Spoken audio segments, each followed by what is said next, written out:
So now it's really over. We didn't even know they were going to win a week ago. A week ago, we were 2 days away from figuring out whether Indiana was going to be a national champion or not. And today, you stick a fork in it, it's done. You move on to chapter 3 immediately. And in fact, they already have. This team is never going to be together again, fully together again. All the players together at the same time. This is the last day that's going to happen. And they're sharing that, and it's appropriate that they did with all the fans. And then it was this kind of truncated, that it was this quick. That was really important because it's 14 degrees out in Bloomington. 14's cold. It's dangerous cold a little bit, and it's a little bit windy. So those guys came in. They said their thanks. The fans said their your welcomes, said thank you to them. Players said you're welcome. And everybody parts friends, as they tend to when you've got a national championship that's being celebrated. The trophies were awesome. Don Fisher, quick, let's get this thing going. John Mellencamp came out with a guitar player. The thing that I like about it is that, you know what, it wasn't pre-recorded. There was no lip syncing. There would never be that with John Mellencamp. So they came out, played Hurt So Good. It sounded a little bit funky, but you know what? That's just fine. That's the way these things are supposed to operate. They're not supposed to be perfect. They're supposed to be flawed. They're supposed to be fun. It's supposed to be about not the choreography and not the production and not the run sheet or any of that crap. What it's supposed to be about is the players acknowledging the thanks from the fans, then thanking the fans acknowledging the thanks of the players and thanking the players. That's what it was all about. Looked like there were about 30,000 people there, which is kind of awesome with 14-degree weather outside. So nice and quick and to the point. Everybody's saying thank you. Fernando Mendoza, gracious as always.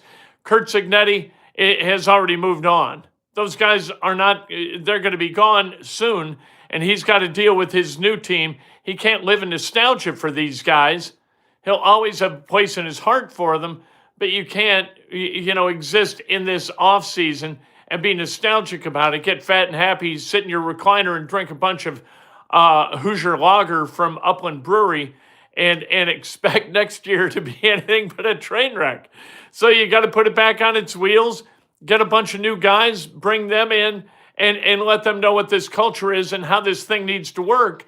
And hopefully what Indiana is able to do through this process is find a way to go get those guys who are going to appreciate that, aren't going to come to Bloomington and say, where's mine? I'm sorry. Did I miss my NIL payment? Who do I talk to about getting a raise? All those things. How about me? When do I get the ball? How many carries am I going to get? How many targets am I going to get? How many reps am I going to get? There's no I in team, and there's no I in IU. Oh, wait, there is. There's a big I in I. In fact, there's only an I in IU. But what this is a celebration of a collective and how collectives can overcome those who are selfish and want what's theirs. Pat Coogan said a thing, one of his favorite quotes is, if you want to go far, to go together. If you want to go fast, go alone. Exactly right. This team wanted to go far, so they went together. They love each other, and they'll always have that love for each other. And it's awesome. That's the glorious sport. And when you play sports, you learn that. It's not about you, it's about us. And life is not about you, it's about us.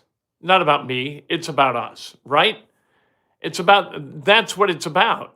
And we can learn that through sports or we cannot.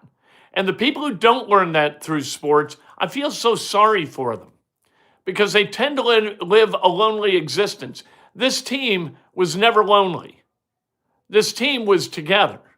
And the adversity that they experienced, although there wasn't a hell of a lot of adversity in a 16-0 season that ended in a national championship and a Heisman Trophy award and guys making All-American from the dust heap. They went from being unrecruited to being All-Americans. That's a hell of a story, right? So there was individual glory, but it wasn't coveted by the players. And they understand and acknowledge that all those awards, they're not for me, they're for us. The Heisman is a team trophy.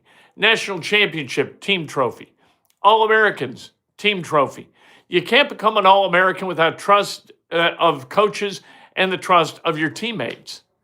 And, the support of a group of fans like Indiana's fans when IU went to the Rose Bowl. I mean, hell, if there were 90,000 people at the Rose Bowl, 70,000 of them were wearing IU logos, right? At the Peach Bowl, I think it was even more. I think you had probably 90% who were IU, and you had a couple of people in green and yellow. And then national championship, it was a little bit more even because the game was played in the home stadium of the opponent, for God's sake, and Indiana still found a way to win. The only team that has won as a team that got a first-round bye in the college football playoffs since they went to that 12-team format is Indiana. The only team that's won a national championship, I believe this is true, on the opponent's home field, Indiana. Indiana bucked the odds. This team, these players, bucked the odds their entire lives. And as a team, as a unit, they bucked all odds, and they won more games than any college football team since that 1894 Yale team that we've all become way too familiar with. Just awesome what happened this year and what we're able to take away from it. And it doesn't matter what age. I mean, I love that Pamela Whitten is talking about what current students can learn from that team. Absolutely right. And Indiana is going to be a better university for those players being there. But I think it's a better alum group also. What did we learn about selfishness and selflessness and how to comport ourselves on a big stage? And that it's not about the individual. I think it made people a lot better parents who are Indiana fans. And so you look at your kids and you understand, hopefully a little bit better because you watched this and saw this happen, that they need to be a little bit more in tune with the us kind of parabola, right?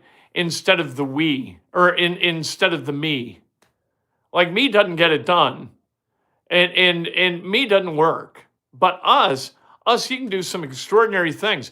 I don't, even if you could do extraordinary things as an individual, I don't know what fun that would be without sharing it with somebody. What do you go home and you say, man, I'm pretty damn good. It's much more fun to do it on a stage at Memorial Stadium. Look at all those brothers that you've got and sisters, because there are women on that staff and in the support staff with the athletic department. Certainly, that's about us. We did this. And then it's more meaningful. And as you get together in the future, you look each other in the eye and you know you got that done together. You went on that same journey and you'll be bound by that journey forever. And that's the glory of sport. That's why you play. It's not about the money. The money comes or the money doesn't. It's about playing with people you love, sacrificing for people you love, and winning with people you love. And if you can get that done, that makes you a better person. That's why NFL guys, they're always incredibly sad for a number of months, if not years, after they retire, because there's not that bond. Like you have a bond with the guys in that locker room. That happens in high school, happens in college, happens in the pros. And in the pros, it's no more meaningful than it was in high school. But with the pros, that's the last step, right? So you go from the pros to being outside football entirely. And when you're outside the game, you no longer get to experience this thing.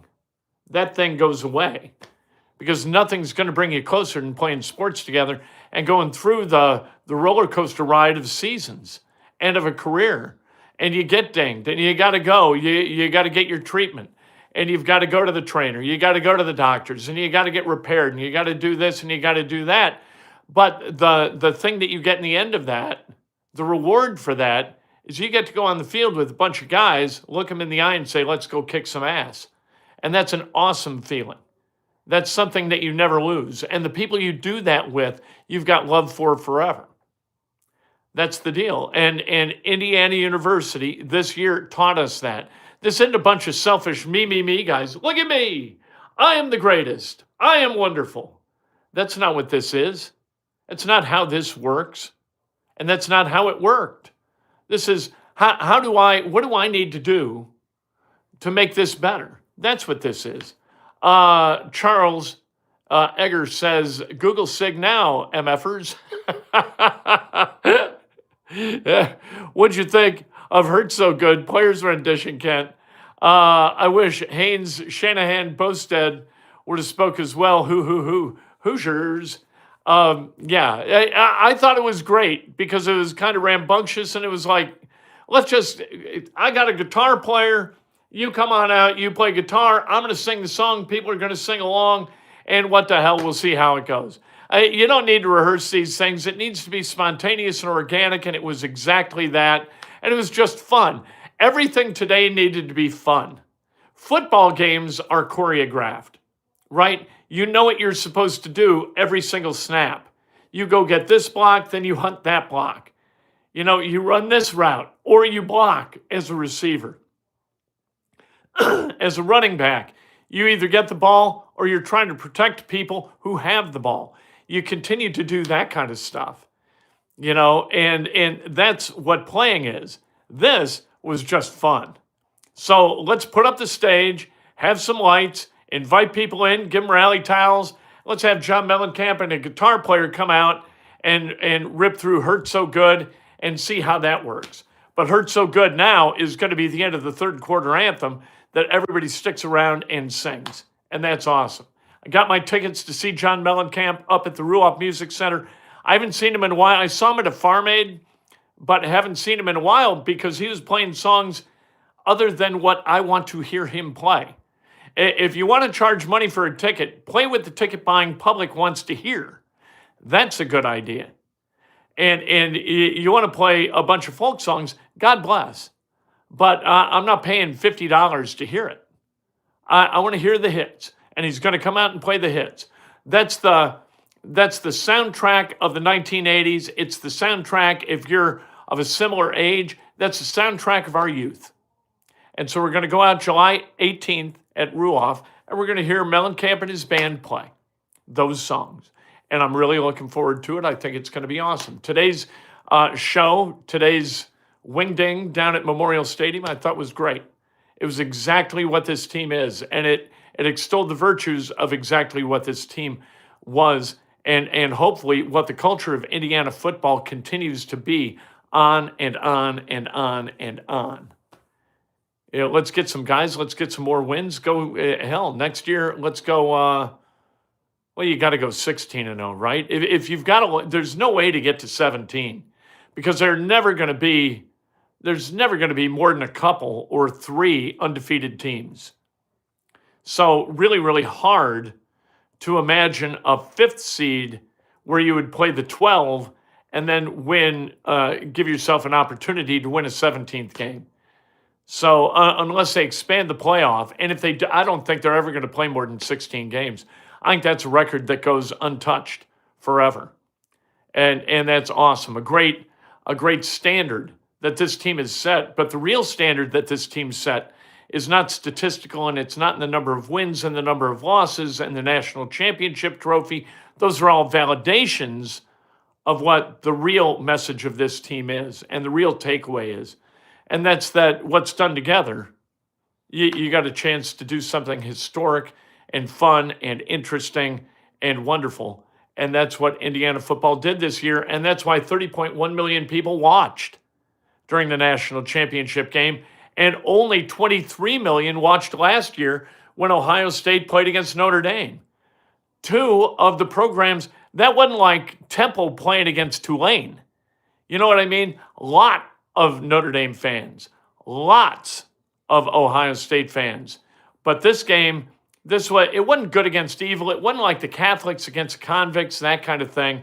It was just a sweet story about a great group of kids who wanted to go out and play football together and found a way to coalesce into a unit that could win against another group really, really talented, but didn't have that same esprit de corps. It was awesome. How much fun was that?